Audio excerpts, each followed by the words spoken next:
Here we are at the famous Shipwreck gift shop, or what used to be the famous Shipwreck gift shop of the 60s and 70s that I remember coming down California and the coast. The first thing of interest you saw once you crossed over the Oregon-California border between Brookings and Smith River. Now it's just been left to rot like so many fascinating things of the 60s that I remember in my childhood traveling the Pacific coast. Take a look at the clip I've added and you'll see what it looked like in its better years. This beach here is one of my favorite turnoffs to stop off at after getting over that ridge there where the Highway 101 is just falling into the ocean on the other side, right off the face of the cliff. But this is a huge beach, sandy, big waves, sea stack, really, really nice.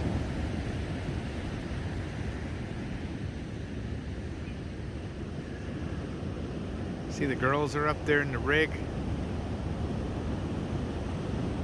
Here we are at Trees of Mystery. It's just around the bend from the great beach we stopped at. I've been coming here whenever I went down the Pacific coast since the 60s. So, let's go onward to other interesting points on the Redwood Highway. Here we are at the start of the Avenue of the Giants, going through the Redwoods in Northern California. Right now we're trucking down the highway. We got Kate in her usual position, Sarah kind of keeping track of what's going on between us, and we're heading down, going south still through all the redwoods here. Here's one of the places on the Avenue of Giants I always stop since we came down here on a family vacation, and it's amazing. We'll go up here and you can read why they call this the immortal tree.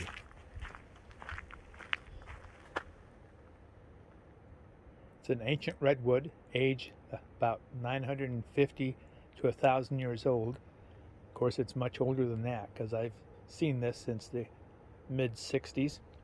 Original height of 298 feet. Current height is 248 feet. Survived lightning, which removed its top, loggers' axe, and forest fires in 1908, and the flood of 1964. I remember the floods in the early 60s were tremendous down here through this area, wiping out everything.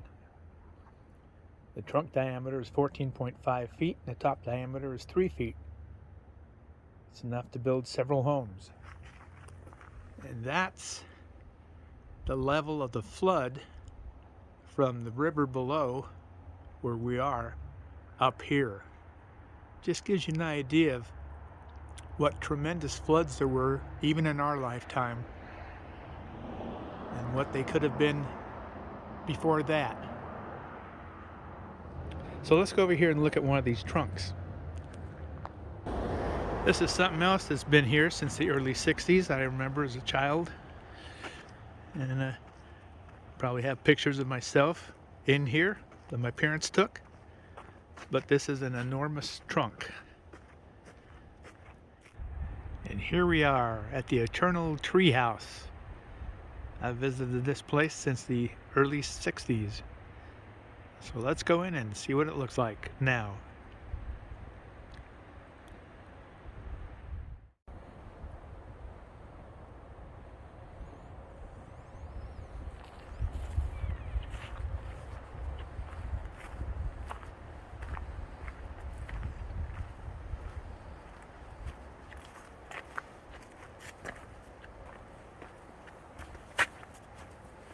Let's be careful going in.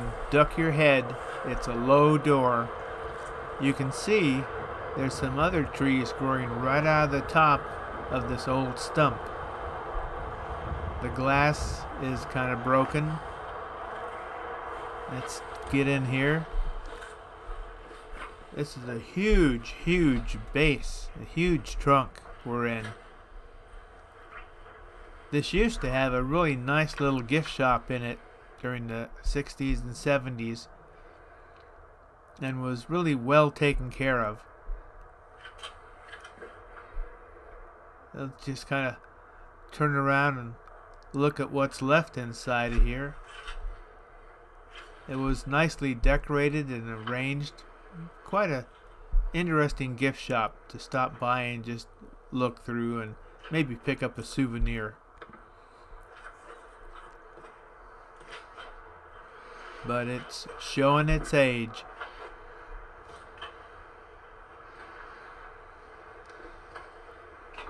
Well, let's look up here. You can see it's been burned out by fire and just rotten old age.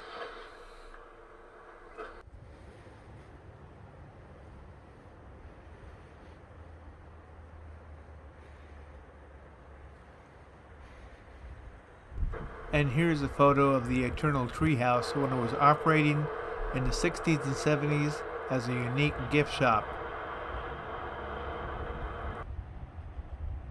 Seems even the wishing well couldn't save the Eternal Treehouse from the California laws that forced them to take their gift shop out of the stump and put it into a regular building. I think after that, the uniqueness of it died off. Here we are at the Founders Grove, where some of the tallest trees on earth are. Big redwoods.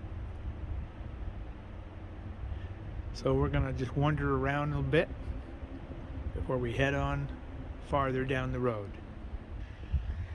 And here we go. Cross over here to the trail and wander on into these huge, monstrous trees. The only thing bigger than these are the giant sequoias. And here's the tree the grove's named after.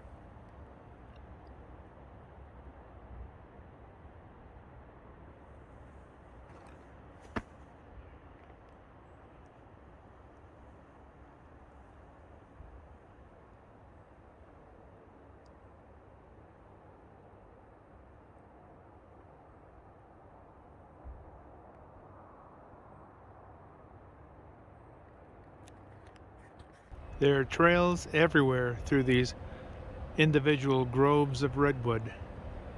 They all look a little different. Some have huge burls on their sides that seem to imitate faces. And then there's huge stumps and root systems. It's just amazing to walk through and see what nature can produce. And here we are at our next interesting stop, the living chimney tree. Another fascinating large stump to explore.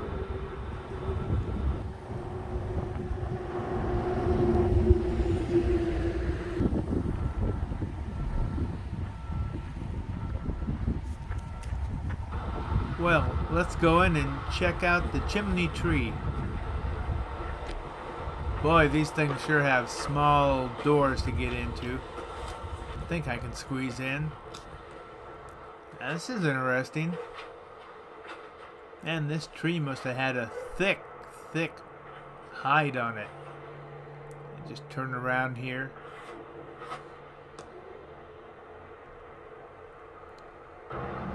Let's look up here to the chimney where it gets its name. Right up there. Yep. That's what it is. Here we are at the grandfather tree on the Redwood Highway. Let's check out the grandfather tree. Here is the world famous grandfather tree. That thing is enormous.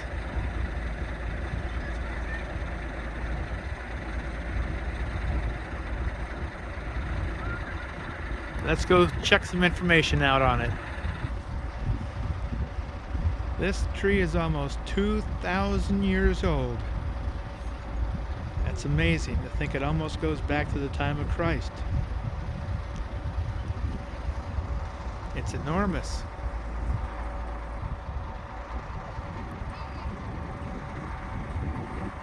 The thing is massive.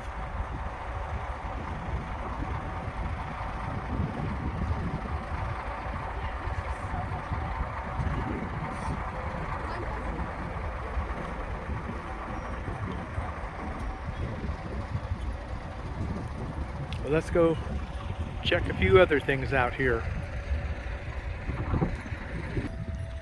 One thing about the Redwood Highway is I love the little knickknacks and very interesting stores they have every once in a while along here. It's worth exploring. Let's take a look at this tree from the other side. The base is just massive. Looks like several trees just kind of grew out of one huge stump. Hard to put it into perspective on the video, but this thing is massive. One thing's for sure, this thing has a thick, tough hide on it. It's seen mankind rise and fall over nearly 2 centuries, and it's still here. Here we are at Confusion Hill. It's one of those places where you can walk at a 45-degree angle and water runs uphill, and it's just one of those odd vortexes. It seems to still be open, which is a nice change. And you've seen these on many videos, I'm sure. I'm checking on these things to see if they're still around and still functioning after decades. And it has a nice little unique gift shop and soda fountain here too, for hungry travelers. And farther over here, they got the old woman in the shoe. And right around the bend from Confusion Hill is another old, interesting thing from the 60s. The world famous tree house. Now this had a large gift shop in the base trunk, and it's just another item on Highway 101 that has gone by the wayside.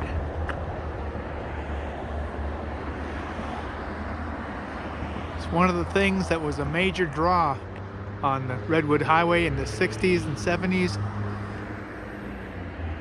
and like so many other things, have gone into memory. Well, we finally found a state park or rec area for campgrounds that weren't even a third full. Luckily, it was the last one on the Redwood Highway before we got into the big cities. So we were lucky. Everything before here going north was either reserved up or closed. So we hit it right. Well, the several campgrounds that we came into heading south down the Highway of the Giants were all unmanned, and they had reader boards like this telling you to serve yourself, find a place to camp if you could, and come back and put your registration and your money in the Iron Ranger right there.